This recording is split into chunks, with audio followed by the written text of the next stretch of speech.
Merci beaucoup, Ekat. Écoutez, d'abord, je pense qu'on a eu une journée bien pleine.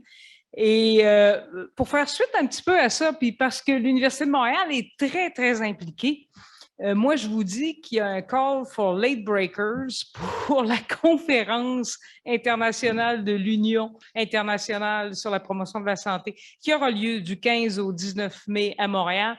Le call for late breakers va être posté du 14 décembre au 24 janvier. Donc, je vous invite à soumettre vos communications. La conférence aura lieu à Montréal. Puis je le fais, puis c'est parce que Evelyne et moi, on est un peu impliqués dans cette conférence-là.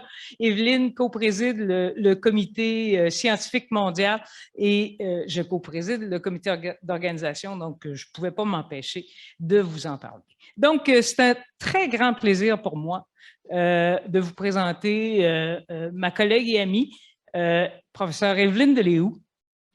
Elle est professeure à l'Université de la New South Wales de la Nouvelle-Galles du Sud, donc.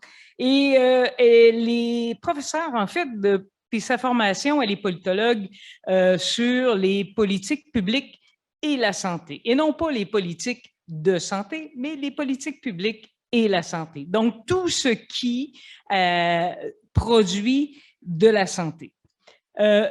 Elle est extrêmement pertinente pour nous, pour nos discussions, entre autres parce qu'elle a été responsable depuis au moins une vingtaine d'années de tout le processus d'évaluation du projet Villes et villages en santé pour l'OMS, la région européenne. Donc, elle travaille avec des centaines de municipalités qui se posent ce genre de questions-là. Comment devient-on une municipalité en santé?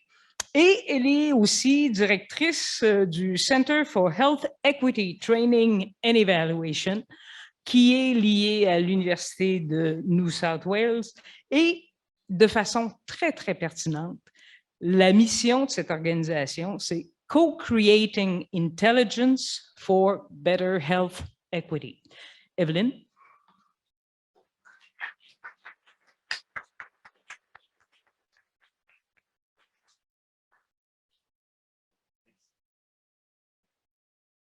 And I apologize for my terrible French, which you will note sounds very much like English. And I also, I hate you, Jan Kestens, because you stole my thunder. You said everything that I wanted to say this morning. And actually you just said something that I was going to introduce about the HUE Collaboratory. You see the logo there of the Healthy Urban Environments Collaboratory. It is part of Maridulu Budyari Gumal, which is an indigenous phrase for better, healthy together. And that's a big collaboration between health research, health and medical research institutes, 3 universities, 2 local health districts, the size of countries in Australia, as you will have them here in Canada. And 4 years ago, this medical research enterprise awarded us the opportunity to actually create a Healthy Urban Environments Collaboratory, where our mission is to influence policies for better urban health. We've been working for 4 years, and we discovered that, of course, universities and local health districts don't create healthy cities. Who creates healthy cities? That's local government, that is infrastructure companies, builders, developers. So we are currently in the process of reinventing ourselves, and we will become a membership organization with the blessing of Maridulu Budyari Gumal, a membership organization that will embrace, like Jan just suggested, very rich donors, we hope, but the water, electricity, gas suppliers, developers, builders, and they will pay an annual fee, and they will have drawing rights on our brilliant research on how to create better urban environments.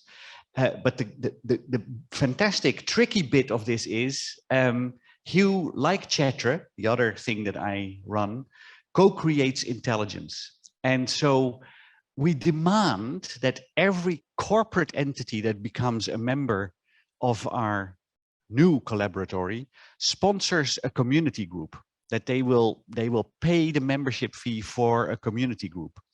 The Pakistani cricket club, or the housewives of Western Sydney. And they will have a seat at the table by definition as well, which we think is a very cunning plan. Anyway, that's by means of introduction. I do many other things. Louise alluded to the fact that I lead the Global Scientific Committee of IOHPE 2022. We'll meet each other again next year, May, here in Montreal. I'm also the editor-in-chief of Health Promotion International, an Oxford University Press journal, and OUP is on the verge of launching a new suite of flagship journals, and we will launch a new journal called Infrastructure in Health next year. And infrastructure is not just roads or rail or airports. Infrastructure is also social infrastructure, natural infrastructure, blue, green infrastructure, et cetera, So watch that space. We will be asking for submissions to that journal. And it includes everyone who is here, whether you are in architecture, art, design, health, medical research, public health. That is all infrastructure, and we are welcoming submissions. So on to my presentation. I thought I'd be funny, and Michelle asked me last week, what's the title of your presentation? And in my bad French, I ran this through Google Translate, and in fact, I thought that it did mean urban health, who's urban and what health. If you didn't understand that, that's entirely my fault. But I'm going to talk about what is urban and what is health. And if we want to do urban health, what does that mean? Well, first, and again, Jan, I hate you, because your second slide this morning was a version of this. Since the 21st century, we are an urban planet, and the growth of settlements has been tremendous over the last 5,000 years. And I'll stay silent and let you see all the little yellow dots appear on this world map.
One of the amazing things of this animation really is that the urban planet exploded in the last 100 years or so. And cities over time have been good for us because that's why they were created. People move to cities to find better opportunities, work, trade, education.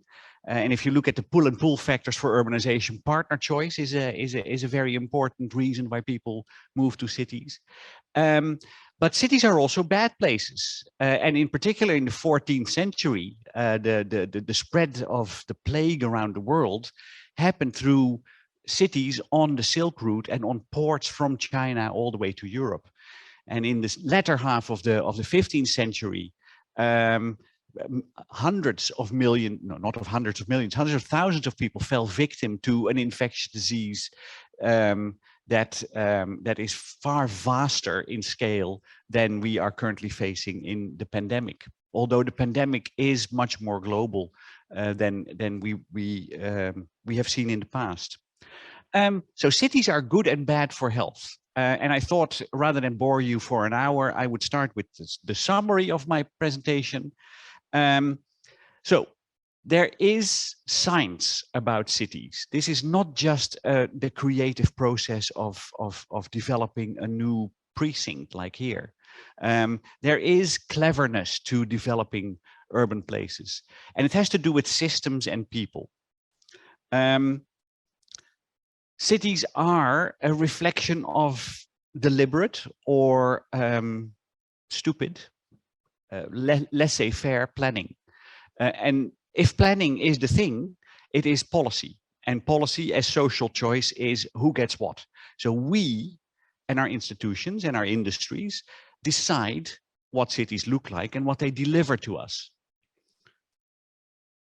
Cities are complex environments, as you will know. Cities, I will show, are complex, but only need to do two things. And I will keep the suspense going a little bit what those two things are. But ultimately, cities are easy things to understand and deal with. I will briefly talk about different ways of looking at cities and the existence of cities and what cities do for us. That has something to do with the epistemics of our discourse here in universities. We're good at epistemics, but people out there often don't understand what we think or pretend. And finally, I'm also going to talk under the banner of what is urban, about theme cities and the horizons of theme cities. And this may be a mystery, but everything will become clear. Health, on the other side, is more than just germs and dysfunction. And you all know the WHO definition of health, that it's not merely the absence of disease or infirmity, but in fact, there are cleverer ways of looking at health and what it does for us, and not just for us as humans, but for us as a planet or as an ecosystem, One Health, for instance. Health for humans and their interaction with the environment is also a social resource. We create meaning through being healthy or through our health being threatened. It therefore is a social investment. It's a good thing to create better health and to create more equitable health for more people. Currently, what we see, and I hope that some of you will have participated in the debates that have emerged over the last year or so, we have moved on from social determinants of health, work, transport, those things that Michael Marmot, the Black Report, the Atchison Report has identified, to political and commercial determinants of health. And earlier this week, I recorded a webinar with some experts in this space.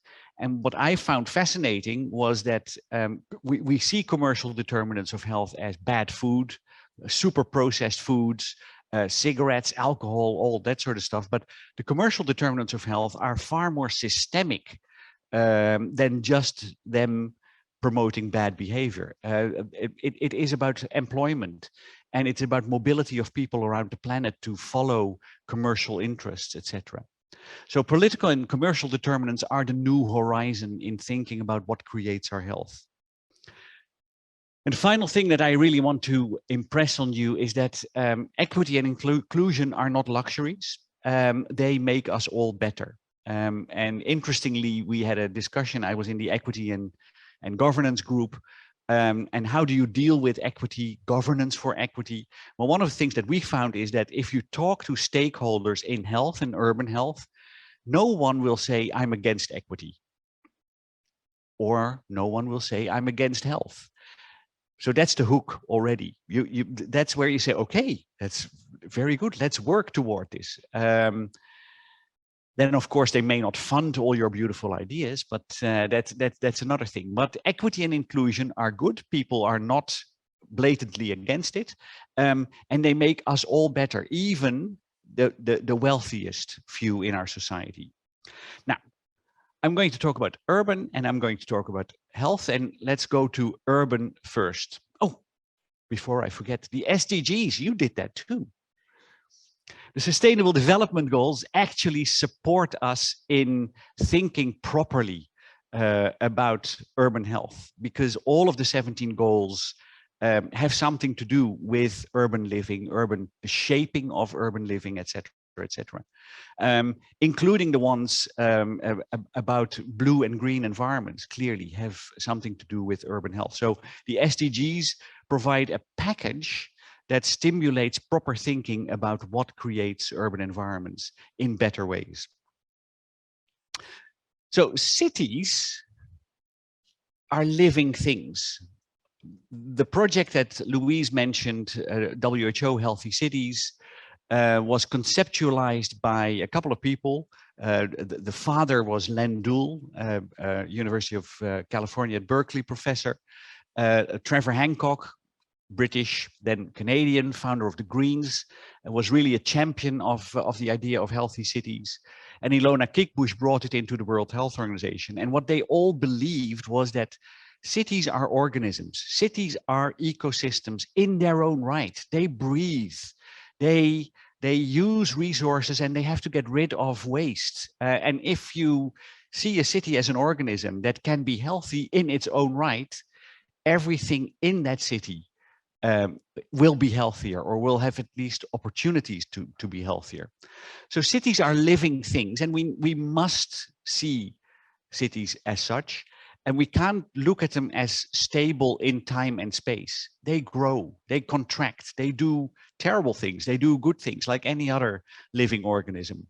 So that's an important thing to recognize, and from that we have drawn a number of lessons already about dealing with cities and dealing with local government and governance.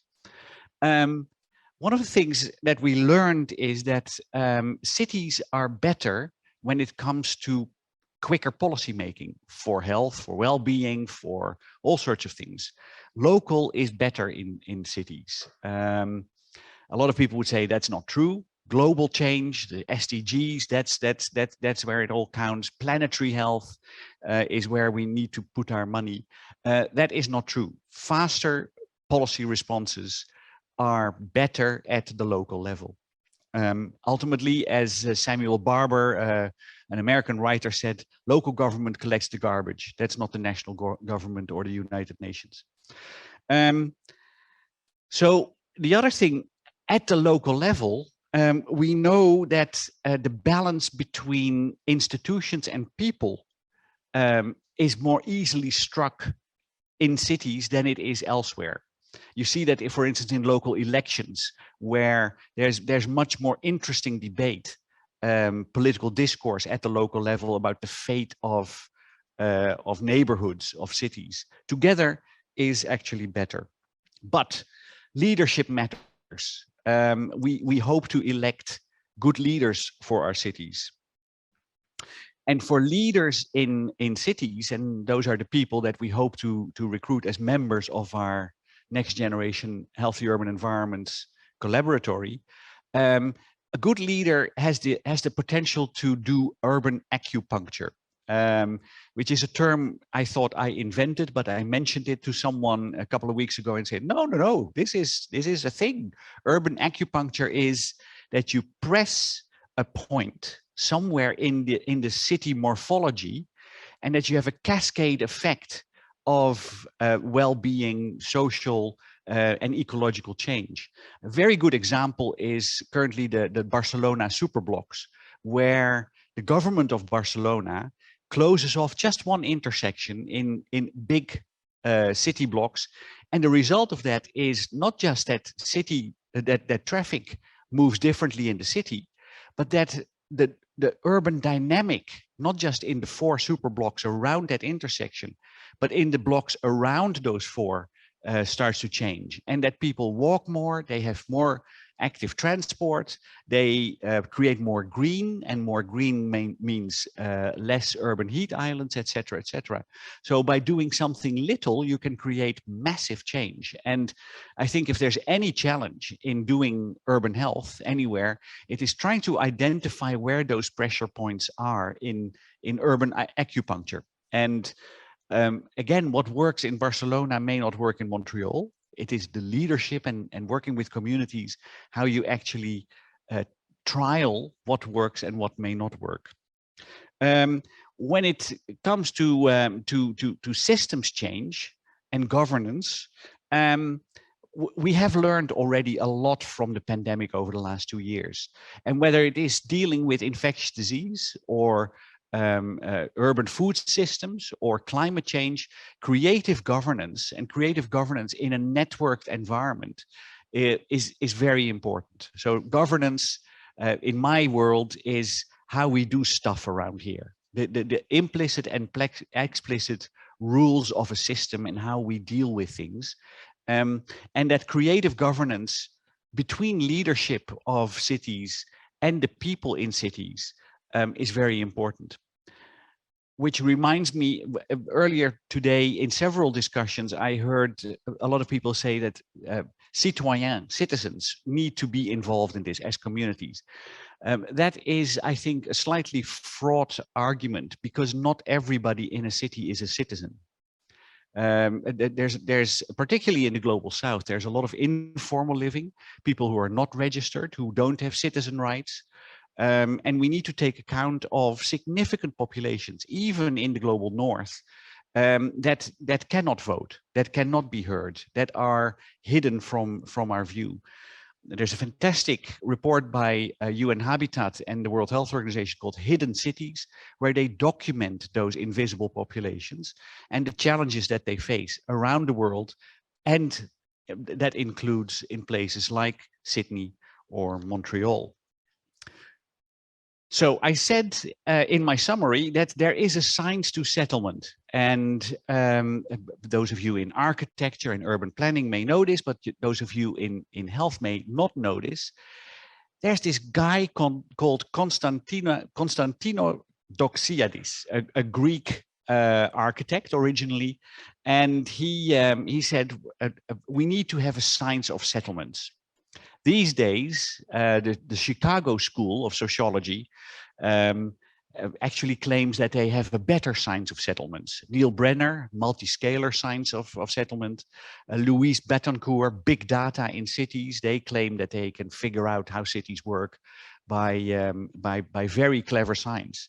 Doxiadis, 50 years ago, actually said, no, cities, if you want to understand cities, if you want to shape cities, you need to look at 5 things. There's 5 things that create cities: networks, nature, anthropos, people, individuals, society, and shells. Networks is clear, that is services, but also social connections.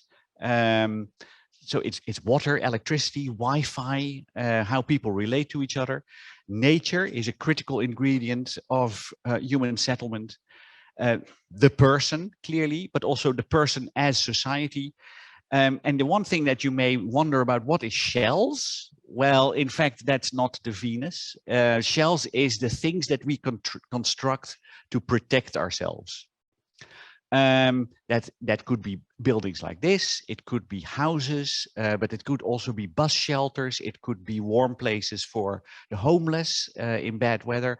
Shells, which I think is a wonderful metaphor, that we create protection from the elements, from each other, from the adverse impacts of all of these other things. These 5 dimensions of human settlements need to be developed in balance with each other.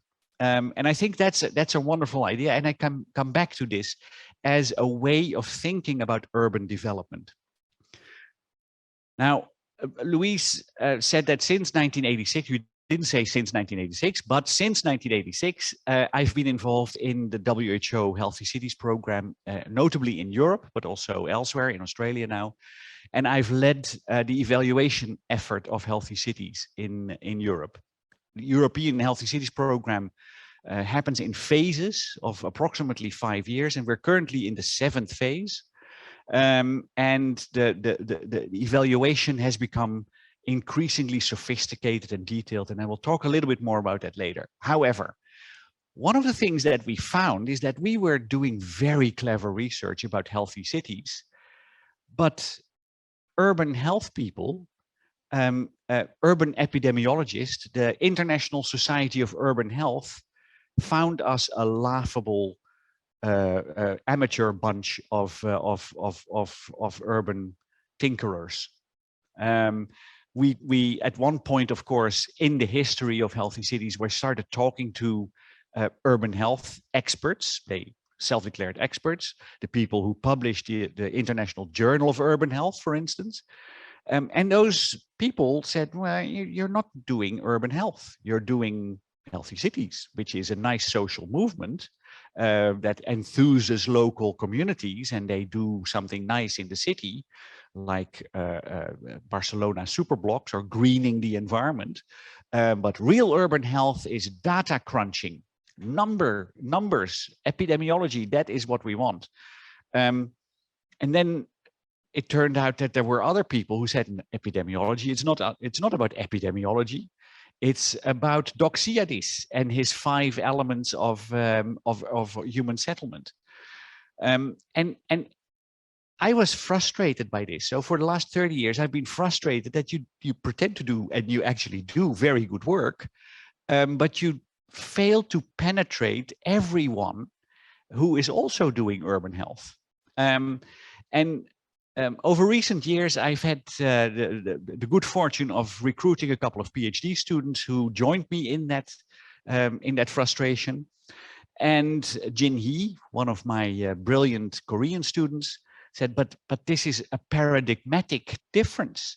These epidemiologists can't talk to you because they don't understand what social movements are. They can't think that way. And I thought that's impossible. That is, of course they can think that way. We can think epidemiologically. Why can't they think our way? And as an aside, I'm on a mission to establish a health political science, doing good political science on health. And one of the things that we do is policy network mapping. And in policy network mapping, you can actually look at the connections between different actors and understand why certain policies happen and others not.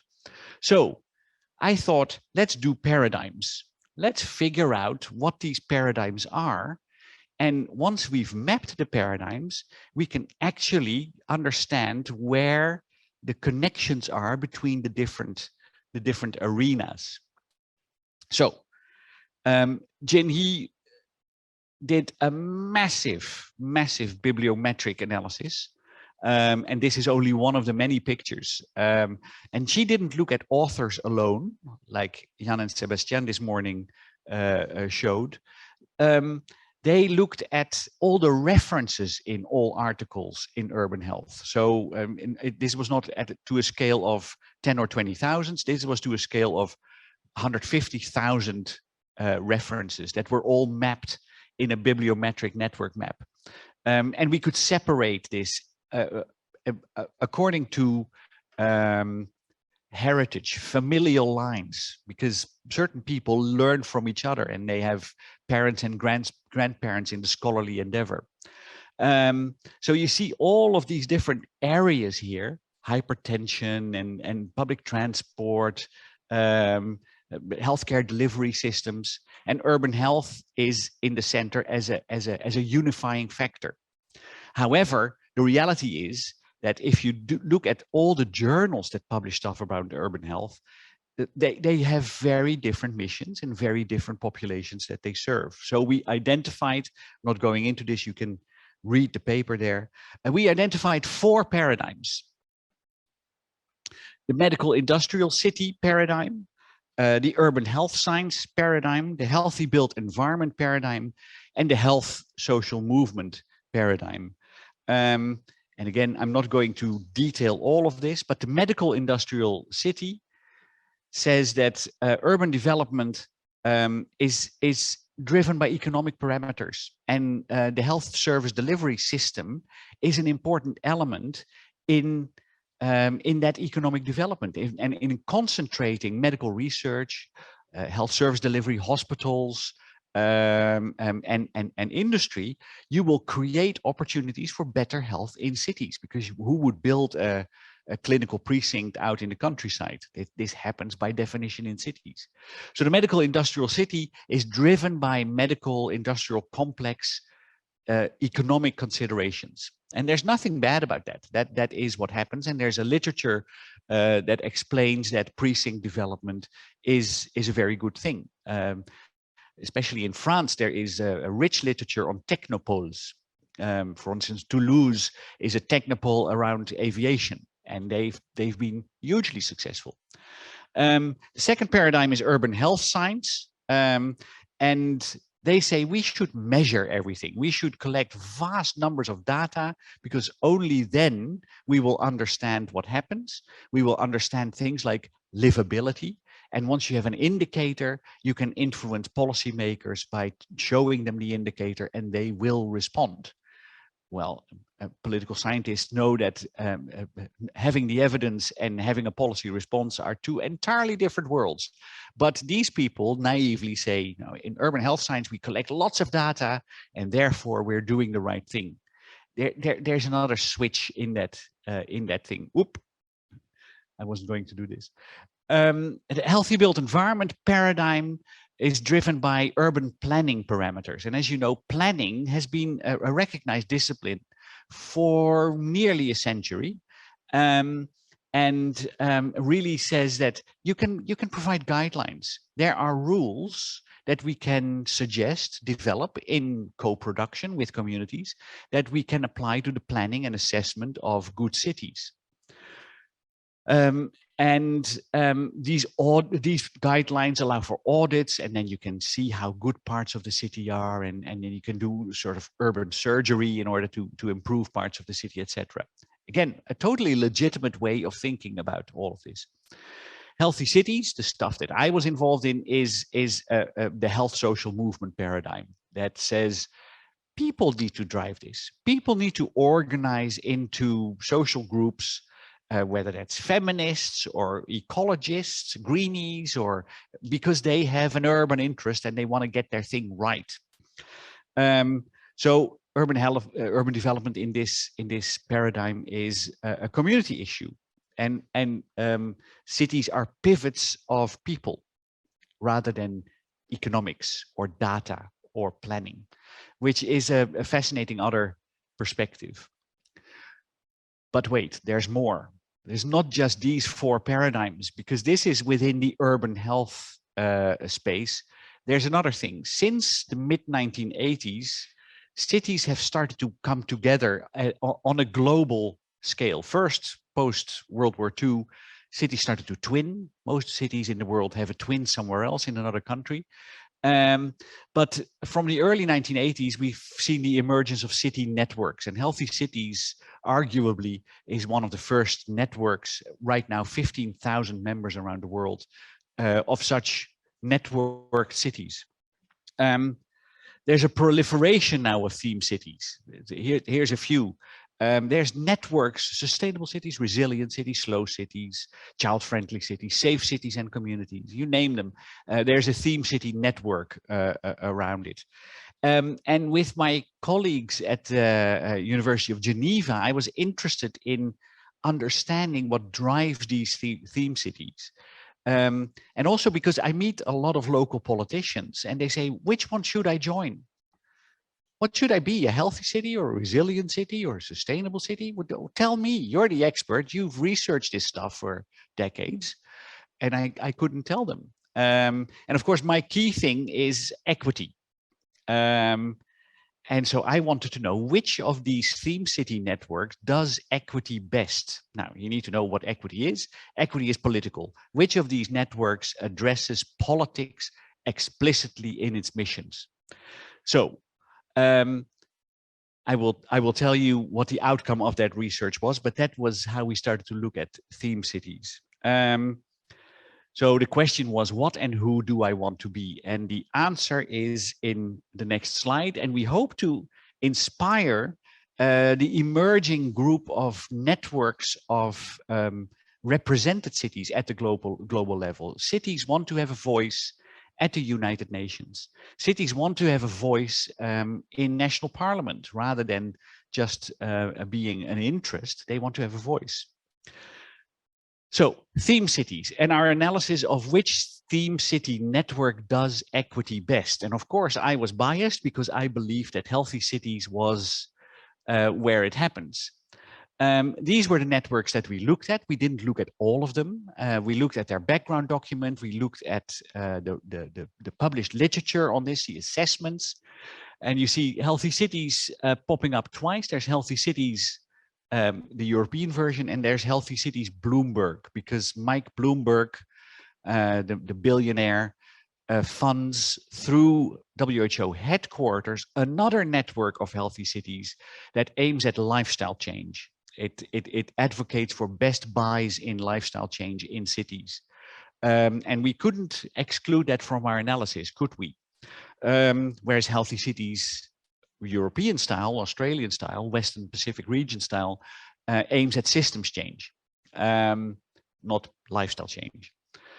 So what we wanted to know was, where are these cities on two axes, how they are managed, and how they are seeing the world around them. Is it a technical issue, or is it a social or community issue? Because that drives the politics of trying to attain equity. And this is what we found. So this is how cities address health equity and politics in their theme city mission parameters. And the more central you're in this graph, the better you do this. And in fact, what you see here is that resilient cities and sustainable cities are far better in doing equity than healthy cities, because they are more explicit about it, they address it, they demand of their member networks accountability for equity. They say, how are you resilient? How are you sustainable? And how do you see inequities as a threat to the membership or of your network? Which is fascinating to find that for health equity, healthy cities are not core. And for me, it was an enlightening insight that, in fact, what I thought I was doing right for many decades had to be challenged, and that I could actually do something different. So, on to health. I said health is a social resource, and I criticized the World Health Organization definition. These are the 11 qualities for a healthy city, that healthy organism that Landul and Trevor Hancock created at the start of the Healthy Cities one. And this is all about health. For them, these are the determinants of health. And that includes, for instance, connection to your past, connection to heritage, having a stable ecosystem, having appropriate housing for everybody. But how is this health? Well, I jumped ahead somehow. I promised you to explain how cities are only doing two things: complexity, 11 parameters, many paradigms, hundreds of theme cities. What do cities need to do in order to deliver what they exist for? Well, a good city only needs to do two things, in my view. You need to concentrate stuff. You bring things together, industry, people, green, ecosystems. You concentrate stuff. And the second thing is, you need to keep that stuff moving, because the moment that stuff stops moving, you have, as any organism would have, you have an infarction. You stop functioning. So mobility in general is good, and concentration is also good. If you fail at either of those, you have a bad city. And we've seen mega cities of the world which are a total disaster when it comes to these things. Health. 4 definitions of health, and because I wasn't happy with the WHO definition, and the one that I really like and that empowers us as we are here toward better urban health perspectives is the one on the lower right by an American microbiologist turned philosopher, René Dubos. And he says, health is the expression to which the individual and the social body maintain in readiness the resources required to meet the exigencies of the future. Health is how well you can adapt. Health is not just feeling great. It is how well you and the social body are ready to jump up and celebrate tomorrow or face the challenges of tomorrow.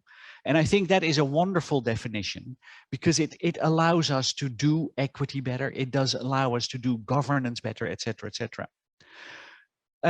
Really, I once again ask, because this has consequences for that system. If you see health as an opportunity and an investment, you need to do things differently.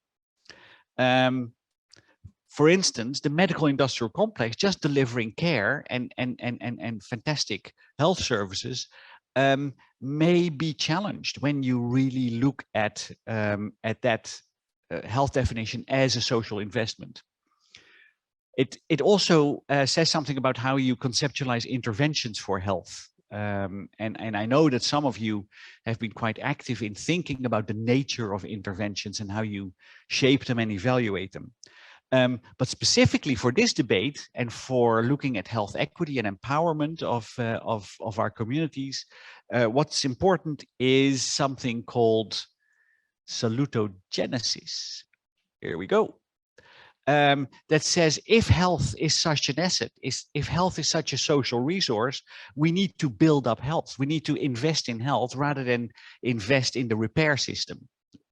And there's you see the reference there. There's a handbook of salutogenesis, and it convincingly shows that we are having the capacity to invest in health, to create better resilience, more sustainability, and opportunities to resist all sorts of threats that come towards us. It may not ward off a pandemic or an Omicron variant, but in fact, there are ways of investing in health and make us stronger societies. Now, one of the things that I consistently talked about when I talked about health and how we do things around here is inequity. And inequity is, I believe, one of the greatest threats to urban health, and we need to address it. You all know, I hope, the rainbow model of health determinants by Margaret Whitehead and Göran Dahlgren. It has all these social determinants of health. It even has a reflection on the commercial and political determinants of health. But the rainbow model of health determinants does say nothing about equity and how we create and sustain inequities. And Finn Didriksen, a colleague of ours from Denmark, worked with Margaret Whitehead to explain how inequity starts small and gets bigger and bigger and bigger unless we do things better. So there are differential power and resources in society, and they create inequities that lead to differential exposure to health threats if you don't invest in health. And they lead to differential vulnerabilities, and they lead to differential consequences. And therefore, you create a system that is self-sustaining in creating inequities. And we fail to actually address the systems dimensions of that machine. And if we talk about urban health, here's an opportunity to actually analyze and cut down everything in the urban system and consider how the different dimensions of human settlement create these differential exposures and threats.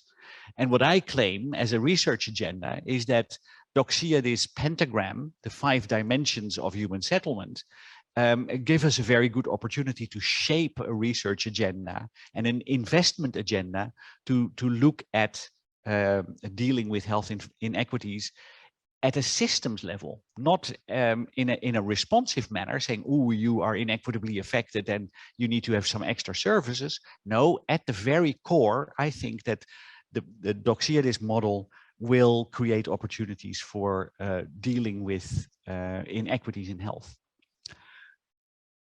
Really, how do I know this? Well, I don't really know this, but I have researched healthy cities in Europe for 30 years. So I think I can venture a guess about how to do this well. It has consequences for research if you take that perspective. This is not the latest version of our evaluation, but this is the European Healthy Cities Network.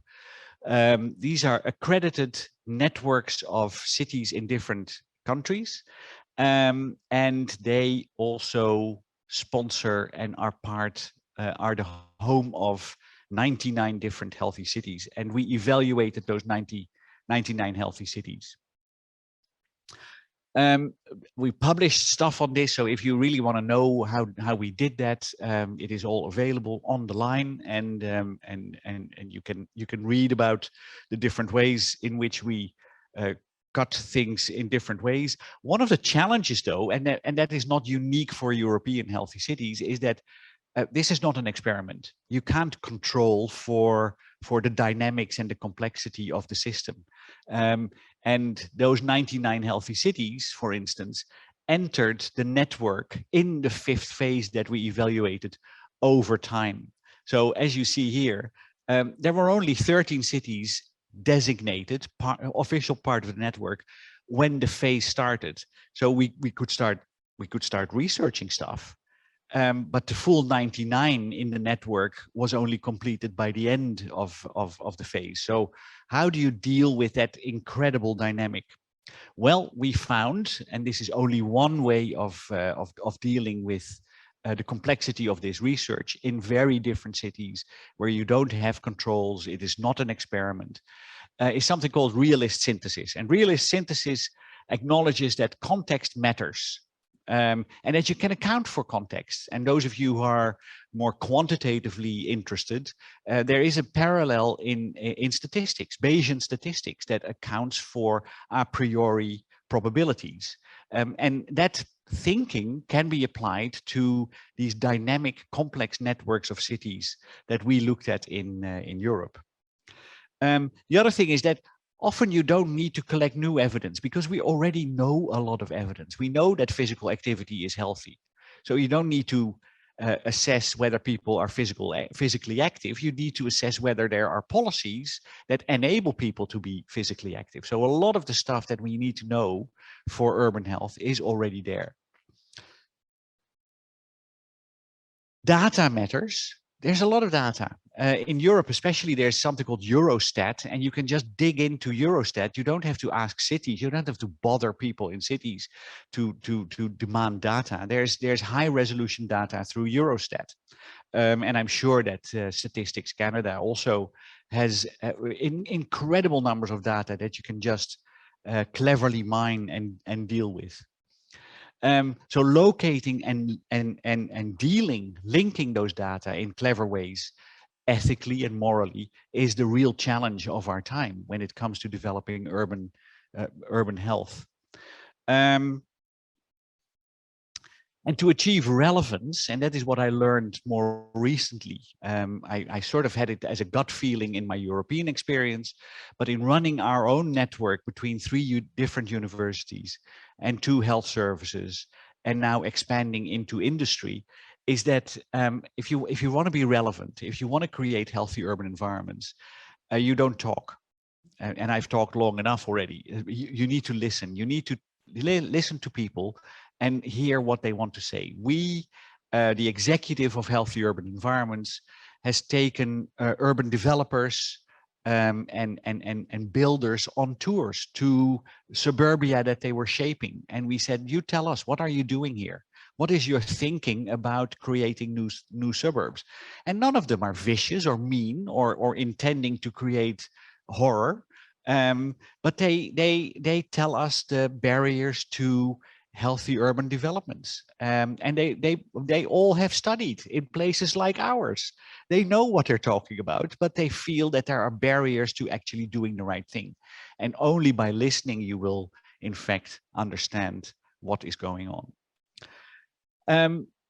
This was the overall methodology, the epistemic approach to all of this. We had a number of data collection resources over time. We had a number of things. That's where the arrows at the top come in, that we needed to evaluate. So we needed to find tools to assess leadership, to collect information on leadership, on vision and strategy, and on the networks that were part of this. And there are a number of values in our system that we want to accomplish in healthy cities, because it is a social movement. This is not just number crunching and showing that one neighborhood is different from another neighborhood. This is about trying to create change. This was an enormous event to do this over 5 years. We worked with these 99 cities. We had a vast team. We had terabytes of data, and it was very worthwhile. The response rates to all of the 5 tools that you find at the bottom, so annual reporting templates, etc., was very, very high. We had response rates of up to 80% for each of these. And the lowest was 65%, I believe. And that was because we negotiated the evaluation with the stakeholders. Rather than imposing evaluation, you negotiate evaluation. You say, what is it that you want? And how can we create a relevant bit of research that does for you what you need? I'm going to end here to give a little bit of opportunity for questions and answers. I have a few more slides, but I will not go there. So.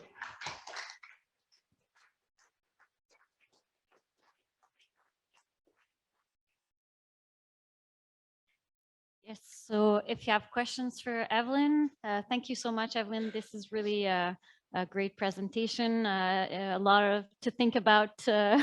All you said, I reached specific words like we need to adapt. I think that today this is what we want to do also with working together and trying to adapt and work towards a new way of thinking of a healthier city. So thank you for this nice presentation. Does anyone have questions? You can come to the micro.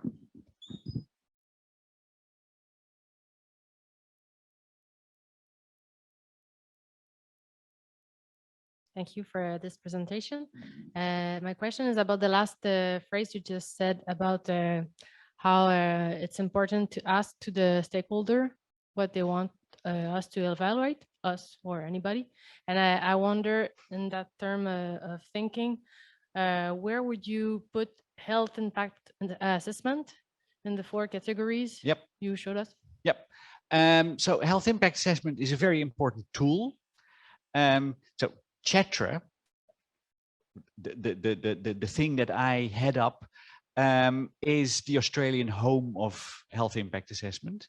One of my predecessors codified it in the Gothenburg Declaration, and so we live by health impact assessments and equity-focused impact assessment, environmental health impact assessments, and all those things. When I assumed my position, the panel, the interview panel said, we want to make sure that you believe in health impact assessment.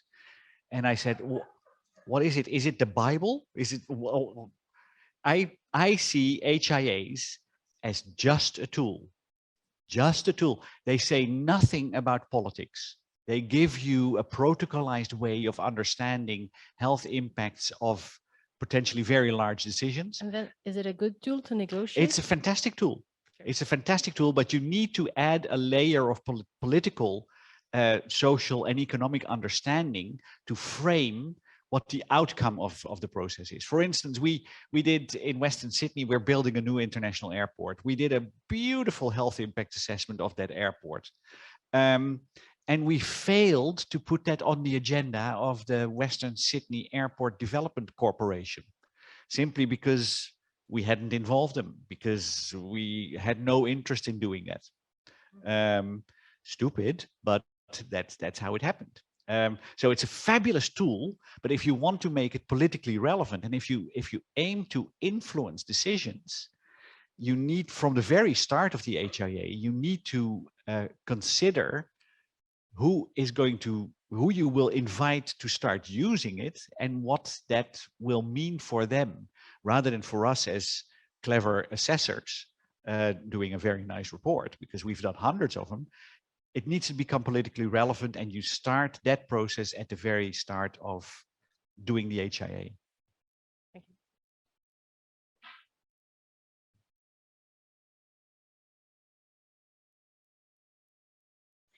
Thank you for the presentation, Cécile and Nizenslin, Faculté de médecine vétérinaire et CRESP. I have to ask, you mentioned One Health at the beginning of your presentation, and I was wondering how useful you think One Health is to think about healthy cities, and how far or close those two movements are. I think they have a number of epistemic foundations in common. They both see the world as a networked enterprise. Healthy cities, as I have shown, is not a coherent whole. Parts of the healthy cities movement are very closely aligned to the One Health perspective. Other parts are not. So simply thinking that building more stuff for economic gain and therefore health gain completely bypasses the thinking of One Health or healthy cities as a social movement. But on the other hand, we very much, and I wrote a paper about this, we very much acknowledge that cities are ecological environments and that the ecology of the city creates health opportunities and health threats. And we're currently in the process of last days before we are publishing a paper in the journal Cities on urban morphology. So what a city looks like, how wide the streets are, how long they are, and all that. Urban morphology and infectious pandemic risk. So is there a relation between the shape of a city and transmission risks for particular types of diseases? And that has everything to do with One Health, and not just about wet markets somewhere in Wuhan. That has everything to do with every city on Earth. Thanks.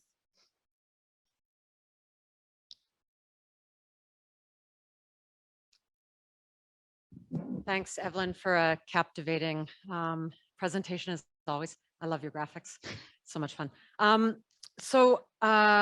don't want to quibble, but I do want to add or question sort of the last piece that you left us with about what a good city is. I think you just said a city is the place that creates opportunities and risks. And you then said a good city needs to do two things, but I would argue with you that it needs to do three things. Go. And I find that, so you first said concentrate stuff and then keep that stuff moving.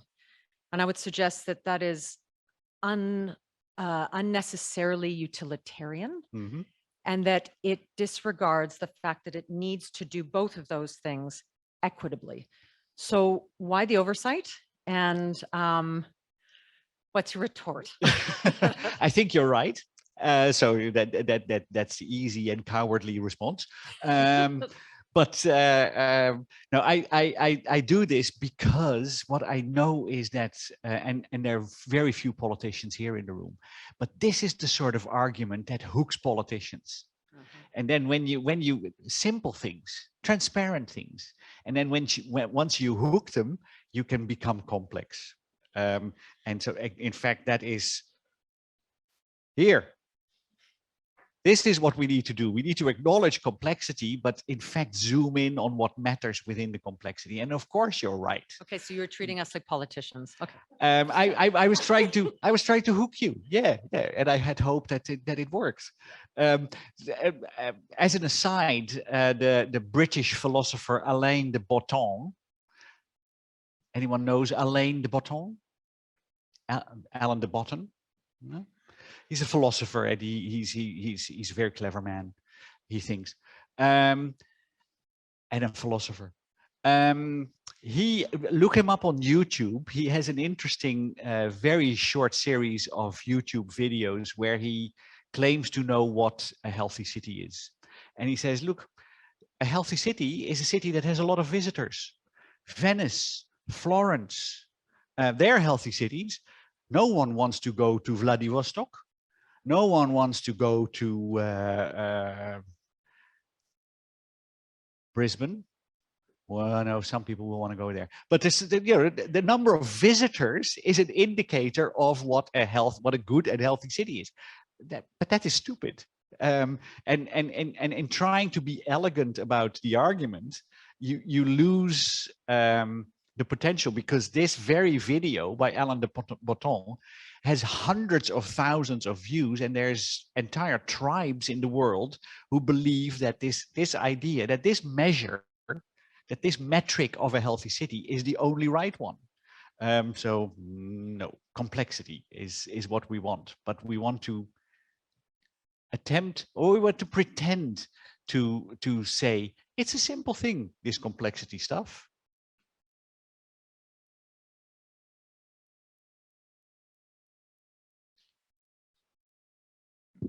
No more questions for Evelyn? No? Okay, so I think Evelyn, it's been a long day for you. So thanks so much again for this, for coming here. Really, we're honored by your presence. Thank you. And a reminder, next year, May, IUHP 2022, I'll be back. And if you don't watch out, I'll be talking again. Yeah, and we'll talk about a side event that we want to do regarding the follow-up on what we're doing today. Absolutely. Thank you.